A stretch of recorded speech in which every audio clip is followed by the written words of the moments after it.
Monday, July 12th, 2010. Arnold Klein Gallery since March 14th, 1974. Actual founding February 1971. But this location since 1974. Shall we enter?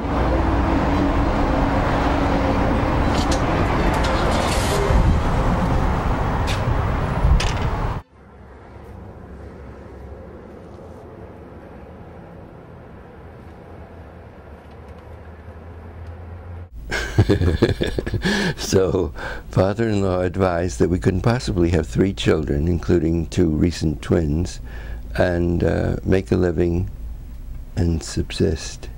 So he said, what about having an art gallery? Because you know about prints and their prices. And so we did it. It seemed like a good idea.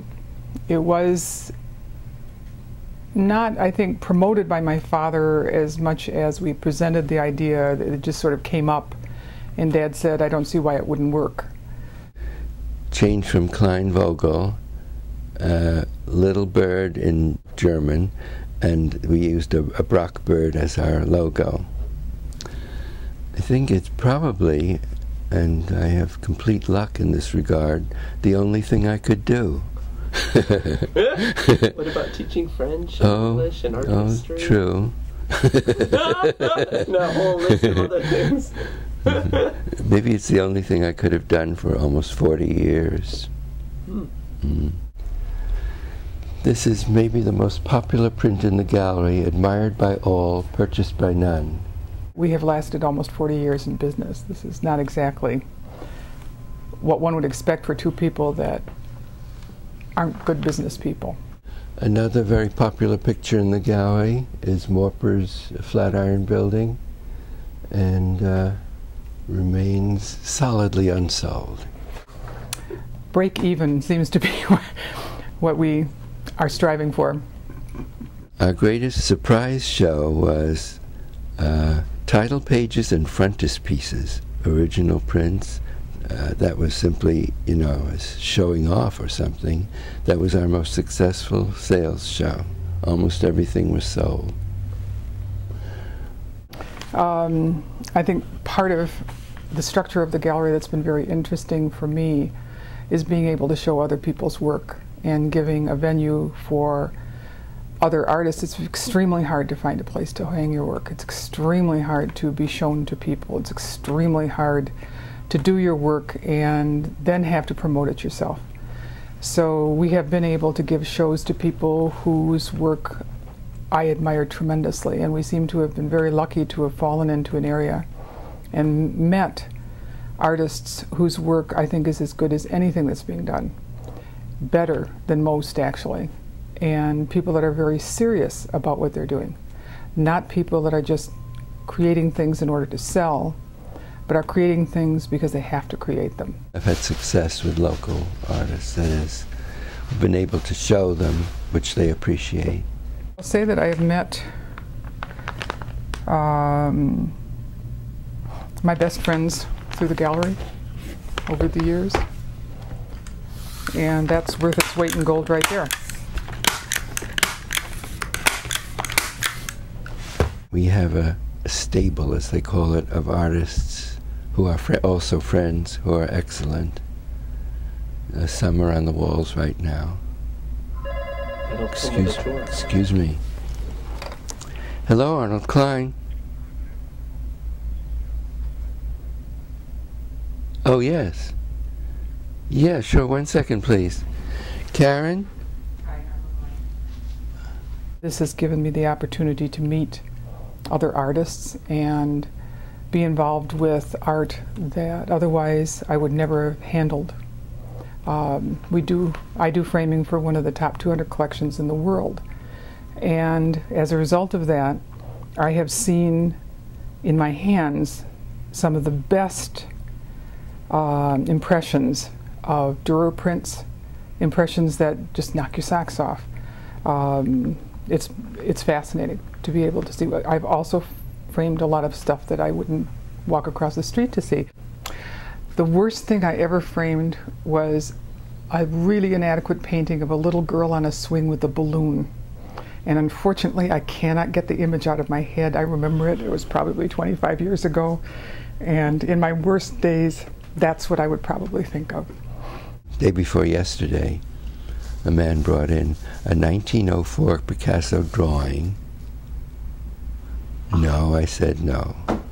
It's not. He left actually saying, well, someday I'm really going to find something really great. And I said, I hope so. See you then. I clean. I deal with customers. I do the framing. I sometimes take out the garbage. There's really nothing that happens within here that I haven't done some of. So it's a mom and pop organization, and we handle everything. I don't do plumbing and I don't do electrical work. Now, one of the things I enjoy is I have a collection of books of catalog raisonné, which is probably second only to the Detroit Institute of Arts collection in Michigan. So sometimes a print comes in that I'm to evaluate or to possibly buy, and so I go to the catalog of the artist, and I enjoy looking through and renewing interest in the work of a particular artist. So that's something I really like to do. Every once in a while, something just goes together, and even I have to say, darn, that was good. The focus is 19th and 20th century original prints and works on paper. But we've always had some pottery and some sculpture. Quick tour around the gallery. This is by Kip Kowalski, oil painter. Here's one of the favorite pictures in the gallery and remains completely unsold. It is a British Board of Trade lithograph which advertises, as it were, the males, M-A-I-L-S. Painstaking drawings by Karen Clue, a Royal Oak artist, who does extraordinary spiritual work. Robert Myrek, a local genius, who does various kinds of sculptural work and paintings, and a very inventive artist.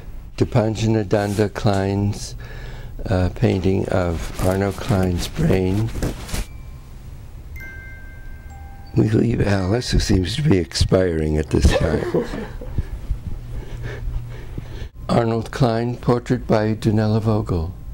Harold Hahn gave up printmaking, did wonderful etchings in 1940 or so, and has become America's or the world's leading model maker of ships.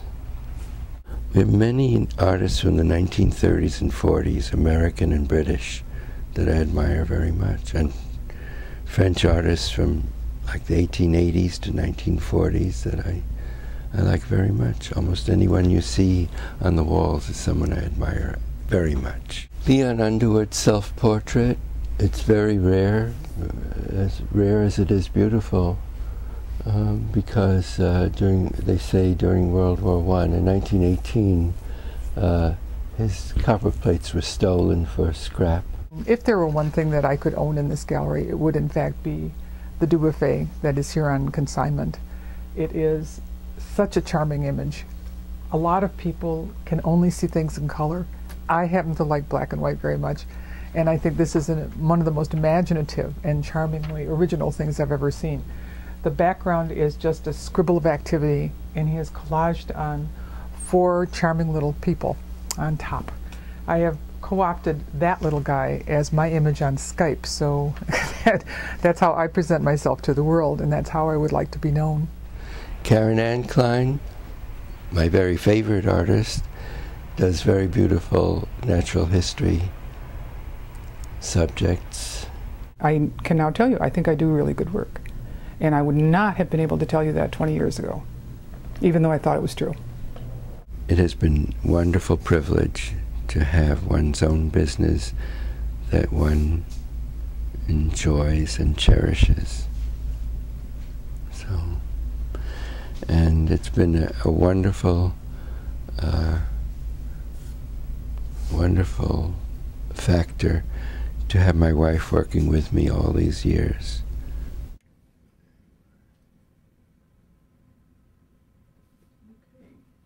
I'm thinking of products that I would like to make on my own that would be a different kind of business. And that's something I'm working on right now. I have my huge project at home, my cabinet of curiosities, which I would really like to just be able to work on, because I have any number of ideas, lots of ideas, lots of things in progress. I would like to draw and paint. I'd like to have time to write more than a quick poem. And I have plenty to do filing. I'm organizing the history of the Western world in binders and boxes. I just think it would be great to wake up in the morning and be able to go to my desk and start work on a project. I think that would be wonderful. I would like to keep the gallery open until Valentine's Day, which would be our exact 40th anniversary, and throw a party and have people come and say goodbye. And I'd like it to be done. I imagine a couple of great shows within the next few months, concluding, I hope, with a canceled etchings show, which is really canceled. I have a few canceled lithographs and even mezzotints. That is, the artist has canceled the plate and sometimes cancels the final print, and I have a little collection of those things, and it would be like canceled etchings, canceled prints, canceled gallery, which is full of pathos and yet necessary. After all, nothing lasts forever, truly. So that would be my final show.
Don't even go there.